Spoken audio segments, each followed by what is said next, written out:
जितने भी युवा हैं आपने हज़ारों डिग्रियां कर रखी हैं, जितने भी धर्म शिक्षक के युवा हैं आपने बहुत सारी डिग्रियां कर रखी हैं, लेकिन अगर वो डिग्रियां आपके पास हैं और उन डिग्रियों का अगर आप फ़ायदा नहीं ले पा रहे हो इस सरकार के कारण, इस बोर्ड के कारण, तो मुझे लगता है वो डिग्रियां आपके कोई काम की नहीं है। इसलिए काम की नहीं क्योंकि आपके अंदर क्रांति नहीं है, आपके अंदर संघर्ष करने की क्षमता नहीं है, आपके अंदर सड़क पर निकलकर ललकारने की हिम्मत नहीं है। आपको पता है जो अग्निवीर की भर्ती में 2 साल की जो छूट मिली है, पता कैसे मिली है? अभी नर्सिंग असिस्टेंट में 2 साल की छूट मिली है, पता कैसे मिली है? अग्निवीर में जितनी भी घोषणा करनी पड़ी भर्ती के लिए कि प्रत्येक स्टेट से सीएम बोलने लगे कि हम ये छूट देंगे, हम वो देंगे, जितनी भी भाजपा की सरकार थी वहाँ इन लोगों ने अनाउंस किया था क्योंकि इनको सरकार बचानी थी। बहुत हंगामा हुआ था, बहुत नुकसान हुआ था, उसके बावजूद इन लोगों ने एक कार्रवाई करी थी। आप कितने हो भाई? आप तो कुछ भी नहीं हो, तब भी आप एक नहीं हो पा रहे हो। हम इतने कम हैं तब भी हम एक नहीं हैं, सोचो। फिर आपकी कौन सुनेगा? इसलिए मैं बोलता हूँ कि हज़ारों डिग्रियाँ एक तरफ और आपकी क्रांति एक तरफ।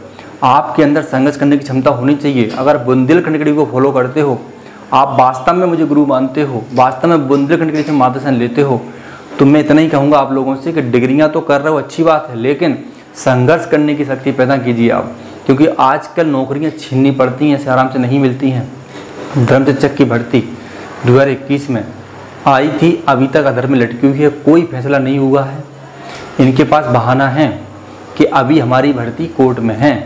तो मैं कहना चाहूँगा जिस तरह आपने गोवा, गुजरात, महाराष्ट्र की भर्ती नहीं करी थी, उनको छोड़ दिया था, तो क्या कोर्ट तो एक जगह है, यानी कि केस एक जगह है कोर्ट में, पूरे भारत में तो नहीं है। सारे भारत के युवाओं ने तो आप पर कोर्ट केस नहीं किया है, इनकी क्या गलती है? आपको लगता है कि इलाहाबाद में अभी पेंडिंग है, स्टे लगी हुई है, तो आप अदर स्टेट के लिए तो नोटिफिकेशन निकाल सकते हो चाहो तो, उनका फैसला तो आ ही जाएगा, क्योंकि उनका तो पूरा सकारात्मक रूप से बिल्कुल तैयार है उनकी फाइल।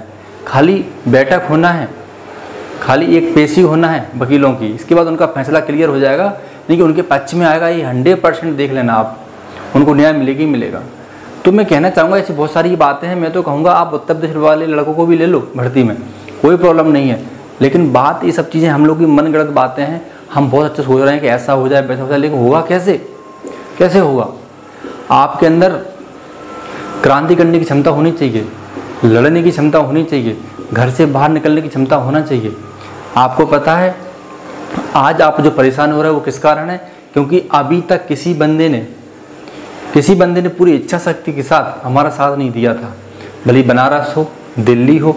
इसलिए मैं कहना चाहूँगा जितनी भी धर्म के युवा हैं सभी लोगों से, डिग्रियाँ आपने बहुत अच्छी कर रखी हैं, बहुत सारी डिग्रियाँ हैं आपके पास, डबल MA है, डबल MA आचार्य है, आपके पास शास्त्री है, आप संस्कृत पढ़ कर आए हो, लेकिन आपने वो नहीं पढ़ा जीवन में जो बहुत आवश्यक है, नौकरी के लिए बहुत आवश्यक है।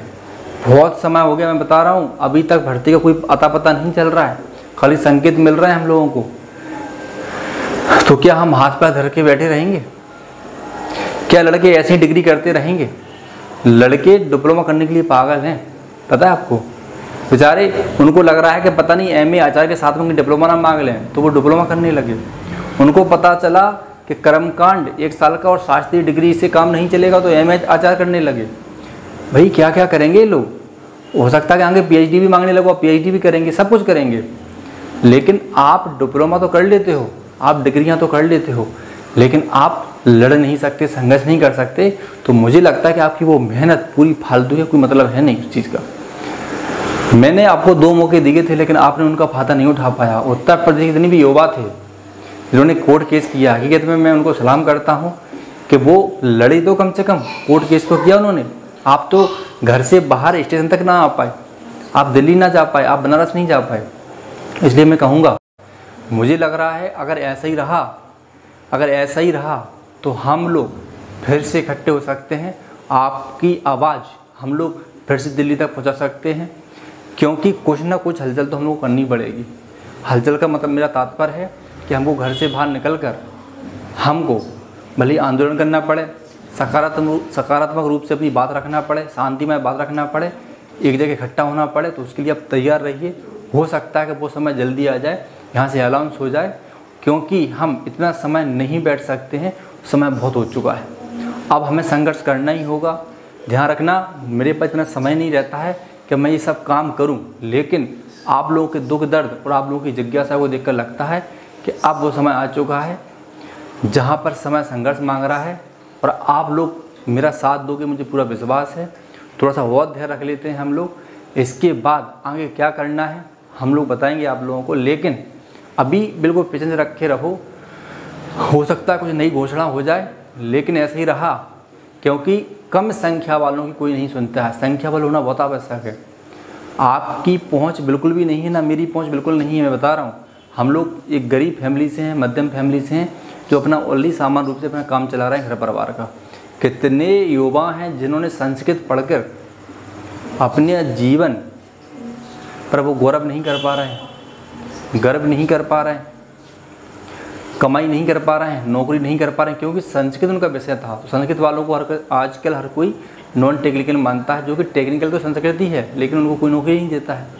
यहाँ तक कि ऐसे ऐसे केस आए हैं कई युवाओं के कि जो पासपोर्ट बनवाने गए तो उनको पासपोर्ट ने भी नहीं बनने दिया, फिर बाद में उनको पासपोर्ट बनाया, बड़ी मेहनत करने के बाद, बड़ी पहुँच लगाने के बाद।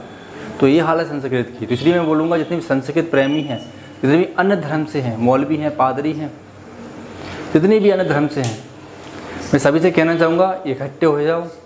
संख्या बल हमें फिर से इकट्ठा करना पड़ेगा, फिर से अपनी आवाज़ ऊपर तक पहुँचानी पड़ेगी, फिर से हमें लेटर देने पड़ेंगे।